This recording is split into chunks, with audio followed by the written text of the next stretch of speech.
Mi nombre es Antonio Baena Jalao. Junto a Dolores Domínguez Gómez y a Raimundo Rivas Rodríguez vamos a hablar sobre la osteoporosis en atención primaria. La osteoporosis es la enfermedad metabólica ósea más frecuente.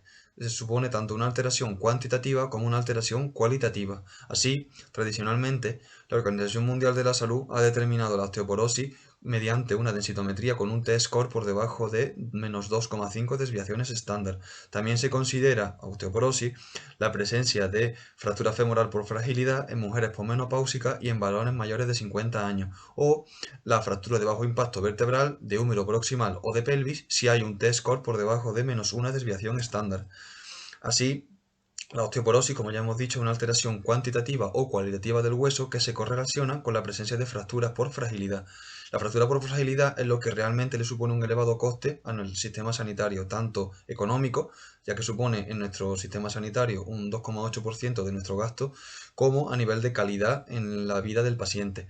Así, la fractura de cadera es más frecuente en mujeres que en hombres y un tercio de las fracturas de cadera se producen porque ya tenían previamente una fractura por fragilidad. La fractura de cadera, por dar datos, supone una estancia media hospitalaria de 16 días con una mortalidad durante el ingreso del 5% y con una mortalidad del 20% durante el primer año. En cuanto al objetivo que se tiene en atención primaria en relación a la osteoporosis, es no llevar a cabo un cribado general de la población, sino identificar los factores de riesgo en la población de riesgo y dejarlo reflejado en su historia clínica. Así, ¿cuáles son los factores de riesgo de osteoporosis? Pues tenemos factores de riesgo no modificables y factores de riesgo modificables. ¿Cuáles son los no modificables? La edad, el sexo, la raza, la historia familiar o hereditaria de osteoporosis y una serie de enfermedades, por ejemplo, hiperparatiroidismo, hipertiroidismo, artritis reumatoide, hepatopatías o hemopatías. ¿Cuáles son los factores modificables? Pues los factores modificables van a ser el hábito tabáquico, el hábito alcohólico, consumo de glucocorticoides o por ejemplo de antihipertensivos, de antiparkinsonianos, heparina o etcétera. También una mala alimentación o bien una pobre ingesta de calcio y de vitamina D, así como una poca actividad física o un bajo índice de masa corporal. En cuanto a los factores de riesgo, podemos hablar de modificable y de no modificable y de riesgo elevado o riesgo moderado.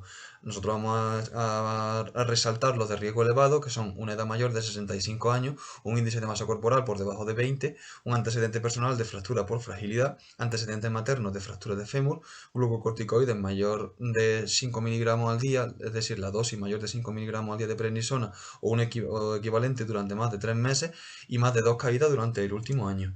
En cuanto a la anamnesis, registrar el motivo de consulta, registrar los antecedentes personales y familiares del paciente, hábitos tóxicos del mismo, grado de exposición solar, la nutrición, su nivel de actividad física y valorar el riesgo o no de caída. ¿Cómo se valora la presencia de riesgo o no de caída? Pues mediante estas tres preguntas que dejamos aquí reflejadas, que con que una sea afirmativa ya no va a suponer un riesgo alto, o bien mediante la evaluación de la escala de Downton que valora tanto caídas previas, toma de medicamento o no, estado mental, deambulación, o sea, capacidad para deambular o no, y cómo es esa deambulación y déficits sensoriales o bien pérdida de extremidades. Así, cuando el cómputo global de la escala de Downton es mayor o igual a 3 puntos, se considera que el riesgo de caída es alto. En la exploración se tiene que valorar tanto la talla como el peso, el índice de masa corporal, la fuerza muscular, órganos sensoriales y la tensión arterial. Valorar también la presencia de pérdida de altura, es decir, considerándose desde la última visita que haya perdido más de 2 centímetros o bien en el histórico del paciente que la pérdida global sea de más de 4 centímetros. Y hay un par de test que nos pueden servir para orientar junto a la anamnesis la necesidad o no de pedir algún tipo de prueba adicional, que van a ser la distancia occipucio-pared, lo normal es que sea de cero, en cuanto ya mayor a cero nos va a suponer que algún tipo de patología está traduciendo, o bien la distancia entre la costilla y la pelvis, que lo normal es que sea mayor de 2 dedos. Siempre que está por debajo de 2 dedos, tenemos que suponer que a lo mejor hay algún tipo de patología.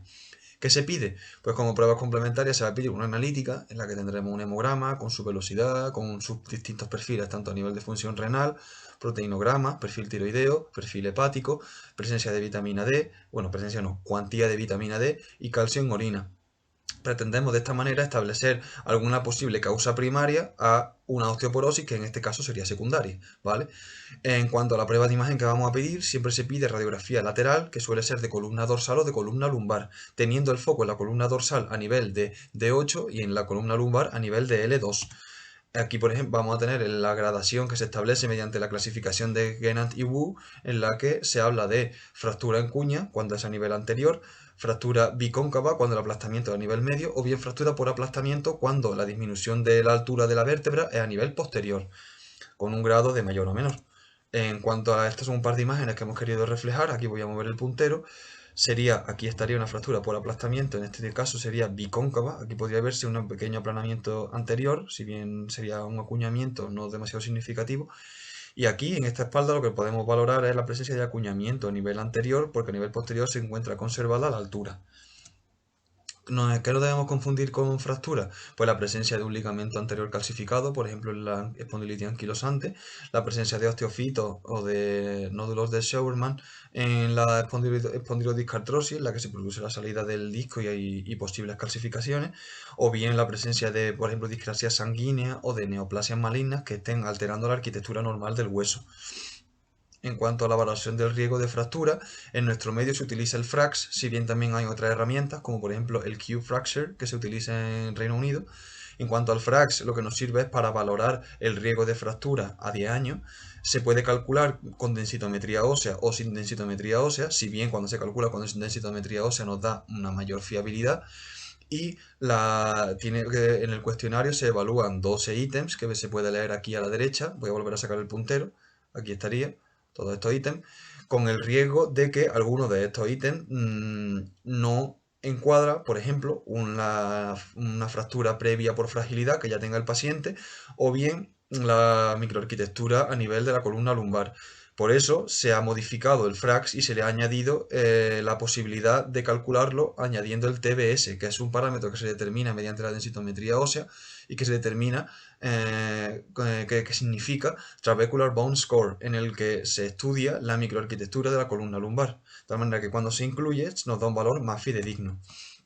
¿Y ahora qué es lo que se hace? Pues bien, la Sociedad Española de Reumatología recomienda realizar una densitometría ósea previamente, habiendo hecho todo lo que sabemos de recogida de factores de riesgo para una fractura por fragilidad, de edad del paciente, de una analítica en la que se estudie que la causa de la osteoporosis o de la posible osteoporosis sea secundaria y una valoración radiológica.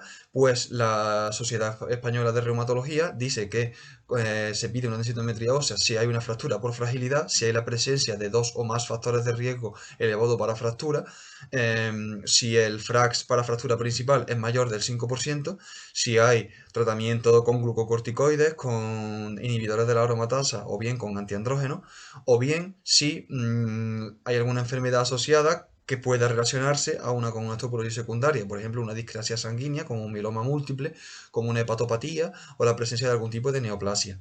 A nivel del lateral izquierdo de la diapositiva se puede valorar cuáles son los ítems que la Sociedad Internacional de Densitometría Ósea estipula de cuándo se tiene que mandar la prueba.